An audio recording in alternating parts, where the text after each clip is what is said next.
Hi guys, how no do? Everybody good? Everything alright? Everything alright? What's up? Welcome back to another episode of Let's Talk with Shav. Let's dive in. 1, 2, 3, 4.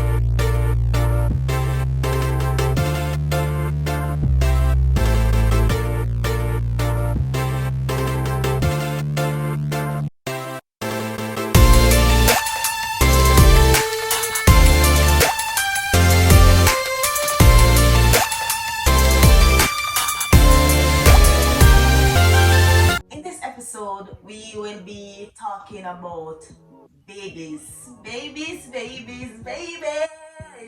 Anyways, let's not get carried away. So, we will be talking about 2 month old, 3 months old babies and what to expect. So, if you're interested in knowing more and you're interested in watching, continue watching. Now, so in 2 months to 3 months old, baby is still fairly new, barely, moving around and all of that. They're gonna cry, yes, they're gonna cry, and they're gonna be hungry, and they're gonna need their diapers to be changed. But that's pretty much it. You're gonna need a lot more wipes, you're gonna need a lot more pampers. Guys, you can't have enough of that. You cannot have enough wipes and you can't have enough pampers, not many enough when it comes down to wipes and pampers. Necessity is secure for babies. A subscriber pointed out that I did not mention wipes. So in this video, I'm a wipe. I make sure say I bring my wipes in this video too, because as a mother, I don't know how the hell we're supposed to be getting the wipes. But yeah guys, you're going to need a lot of wipes. You can't too much. I've known that I've said that already. And I've carried a few pinandas here. I'm gonna give away a few of these. So if you know any like homes, somebody who needs them, I have a lot, and this is just a few. I have a lot of giveaways. There's nothing much in 2 months to 3 months old than you're just watching the baby change, whether the complexion starts to adjust, your ear texture starts to adjust and change to what it's going to be. Continue to read and play with baby and all of that. Just entertain them a little. I'm not sure if you can see it, but this is a chair or a rocking chair. I should have the box. I don't know. Is it me one kind of save the box them where the stuff them coming up? Because after the child is finished with them, you want to pack them away, or you probably want to just clean them off and give them away, and you still want it to look brand new, But you're going to need a chair, that you can put baby in, because having a chair or a baby chair it's going to be useful. Because for example, you're out in your living room watching television and the baby is not sleeping, you can't really leave the baby inside, on the bed. You're going to need to, want to bring baby back and forth with you. Some people have, I think it's a little thing, it's very expensive, where I think it rotates the baby up and down. I don't know the correct name now, but if you know the name, you can just drop it in the comment section. Where they put the baby in.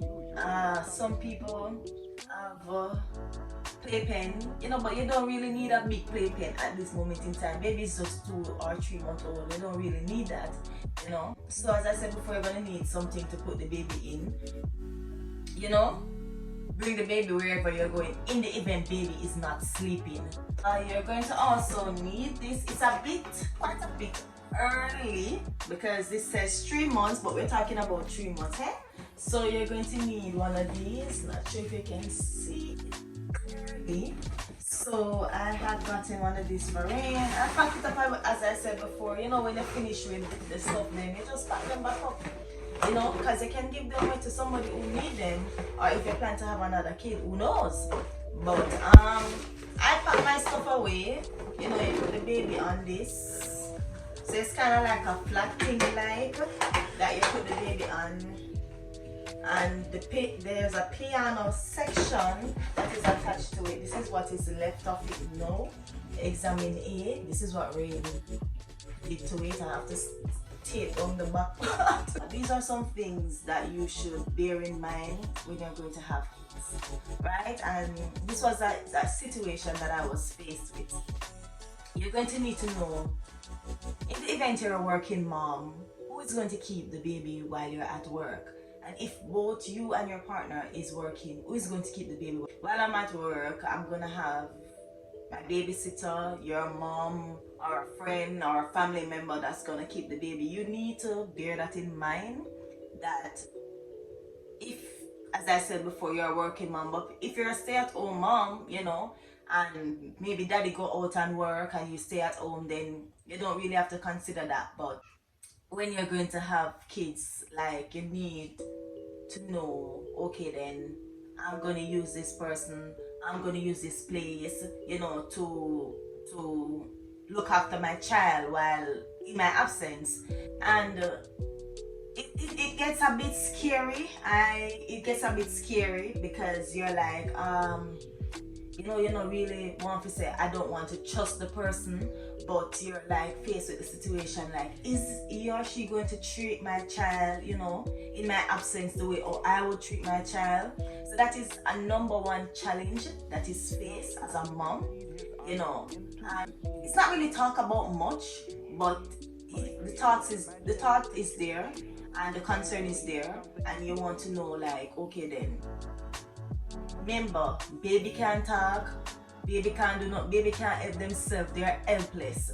And it's not like you leave the baby with a person and the baby's going to say, oh mommy, they did this to me or they did that to me. So it's a concern that is not, spoken of. It's kind of like sweep under the carpet. People talk about it, but not much.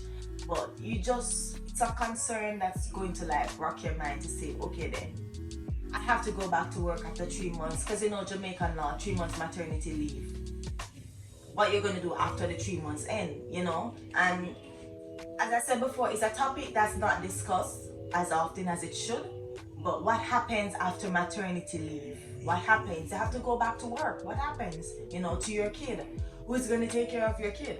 And you need to take that into consideration when having kids, to ensure that you have somebody to look after your child, to care for your child in your absence while you may go out to work, or if you maybe want to go on the road just to do something, and you really don't want to take your child into the hustle and the bustle environment.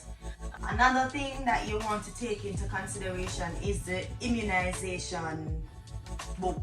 They call it passbook now, but this is another thing, and you'd have to discuss this with your partner.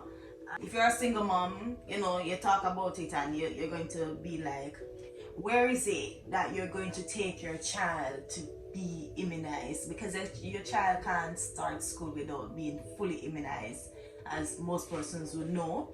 So this is a discussion that should be held.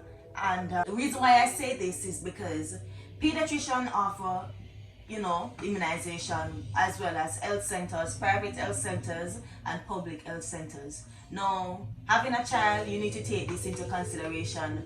If you're going to take the pediatrician route, it's the costly route. And not gonna only just charge for the visit. They offer the BCG. The BCG is offered right after baby is born.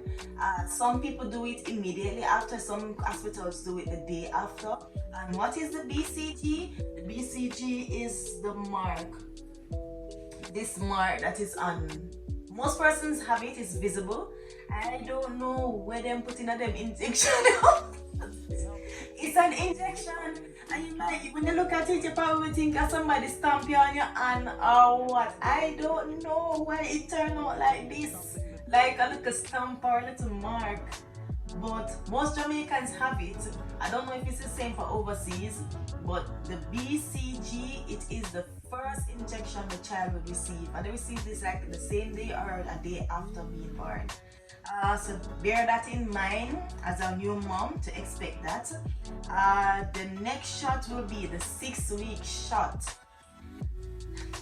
The 6-week shot, people. The one that are normal. I think it's the worst one so far. The 6-week shot. Oh my God. 2 foot.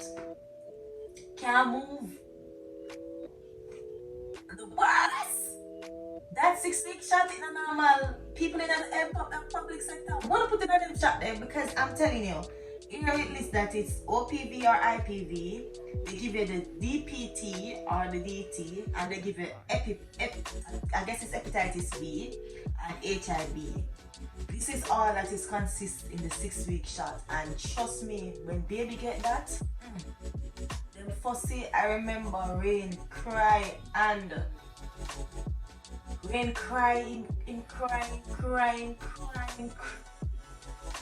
People walk with a Panadol, as most persons will say. You walk with the Panadol and then you give the baby the Panadol like probably half hour before getting the shot. And you see, after you take baby home and you're there with baby and the injection starts to soak in, when the injection starts soaking, oh my god, woo! It still feels like yesterday. Rain crying, fever. You just have to just bear that in mind. Bear that in mind, guys. And after the 6-week shot, you have the 3-month shot, which is the second dose of the same thing as the 6-week shot. And as I said before, I'm not bashing the rich people then.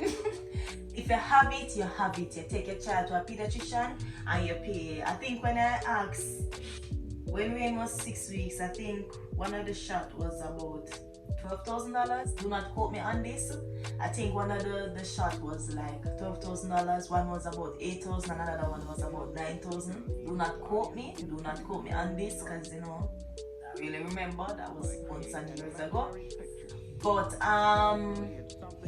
yeah, there is a few public health and private health center that you can take your child in. It's the same dosage, it's the same injection, and it does the same thing, so you don't want to put that unnecessary expense. As I said before, if you can afford it, and you take your child there. A pediatrician visit for me is $6,000, and that don't include the shot as yet. So it's really for those who can afford it. At the hospital, they give you this book after at the hospital. So the third thing that you're going to want to take into consideration in having a child is christening. So you want to consider where you're going to christen your baby. So whether it is you're a Catholic, you're an Anglican, you're a Seventh-day Adventist, you're a Baptist, whatever church you go, you would want to discuss that with your pastor or whomever it is, that's the head of the church, that you want to christen your baby. You're going to want to discuss with your partner to say, okay then, where we're going to get the baby christened, at what age we're going to christen the baby, godmother, this is where godparents come in play.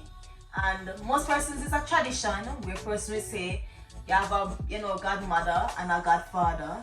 Some people have two godmother, two godfather. And on the aspects of godmother and godfather, I don't know if people normally get it wrong, but godmother and godfather is the person that will come in play should something happen to you or should something happen to your partner. The person will come in play. Being a godparents is a role, it's a role and it's a responsibility, and it should be taken lightly, and as I said before, you want to take that into consideration when you're going to christen your baby. Most persons normally go for a white christening suit. Maybe you just want something neat and nice for baby. You don't want nothing too much. So this was what I had for Rain. Somewhat like a long sleeve, whatever going on there, a little bow tie. But most people normally opt for white. That's what I see mostly. So another thing that you might want to discuss with your partner as it relates to, baby is life insurance, health insurance.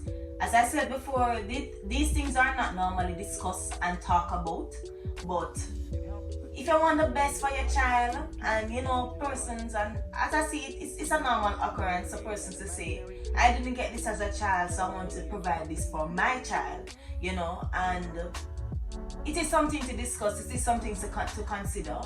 life insurance, you know, health insurance, critical illness. It is okay to take these out for your child because you don't know what will happen down the line and you just want to be secure and you want to be protected. Another thing to take into consideration is getting the child a passport. Nothing is wrong with that.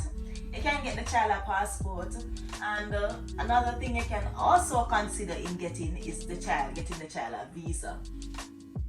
These are topics, as I said before, persons will shy away from and not really want to, you know, share with other persons to say, hey, you get him visa, you get his passport or whatever. So these are documents, as I said, you would want to discuss with your partner to say that, you know, we're going to get him a passport, we're going to get him a visa. So if anything or you want for travel, your child is there, you know. And if you want to say, okay, let's go on a family trip, your child is there, your child is prepared and ready to take on the world. You know, so those are a few things that you may want to consider. Health insurance, life insurance, and trust me, the health insurance works. Because when the child is about, after the child is born, you don't know what ailment might happen. You don't know what, you know, you just have to just prepare yourself and be ready to take on whatever challenges that may poses, you know, later down in the future, 1 month, 2 months, 3 months after. So getting a passport, getting a visa for the child is a plus, you know, and it's something that you and your partner might want to, you know, take into consideration. Alright guys, so I don't know if I'm leaving out anything, but leave it in the comment section if you feel like I've left out something that you might need in the 2 month to 3 month time period for baby. And you know, I'm open to discussion, I'm open to suggestion, and drop it in the comment section what video you would want me to do next. So as I close this video out, I just want to say thank you all for watching, thank you for subscribing, thank you for just being here, and I just want to say have a good one, take care of yourself, and see you in our next video. Bye.